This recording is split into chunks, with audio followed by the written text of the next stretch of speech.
शेतकरी मित्रांनो, तुमच्यासाठी अतिशय आनंदाची अशी बातमी ती म्हणजे पी एम किसान सन्मान निधी योजनेचा 18 हप्त्याची तारीख या ठिकाणी केंद्र सरकारकडून जाहीर करण्यात आली आहे. मित्रांनो, काय संपूर्ण अपडेट व्हिडिओच्याद्वारे आपण जाणून घेणार आहोत. त्यासाठी तुम्हाला व्हिडिओ बिना स्किप करता शेवटपर्यंत पाहायचं आहे आणि तुम्ही जर आपल्या चॅनलवरती पर्यंत झाला असाल तर आपल्या चॅनलला सबस्क्राईब करून आपल्या व्हिडिओसुद्धा लाईक करून घ्यायचं आहे. चला आता तुमच्या जास्त वेळ न घेता आपण आपला व्हिडिओ सुरू करूयात. या ठिकाणी आता पी एम किसान सन्मान निधी योजनेची अधिकृत वेबसाईट आपण ओपन केली आहे आणि या ठिकाणीच आता आपल्याला एक डॅशबोर्ड पाहायला मिळतो आहे. ते म्हणजे आता पी एम किसान सन्मान निधी योजनेचा 18 हप्ता 5 ऑक्टोबर 2024 रोजी सर्व पात्र शेतकऱ्यांच्या खात्यावरती वितरित करण्यात येणार आहे. ते आपल्या मोबाईलच्या स्क्रीनवरती तुम्ही या ठिकाणी पाहू शकता. मित्रांनो, तुम्हाला देखील पी एम किसान सन्मान निधी योजनेचा 18 हप्ता पाहिजे असेल तर तुमची KYC करणे अतिशय बंधनकारक आहे. जर तुमची KYC झाली नसेल तर तुम्हाला नजदीकच्या CSC सेंटरला भेट द्यायची, तिथून तुमची KYC करून घ्यायची.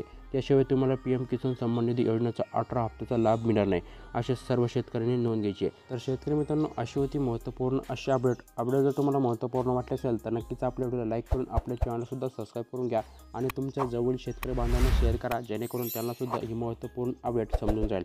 धन्यवाद मित्रांनो, व्हिडिओ शेवटपर्यंत पाहिल्याबद्दल तुमचे मनापासून आभार. भेटूयात पुढच्या अशाच माहितीपूर्ण व्हिडिओसोबत.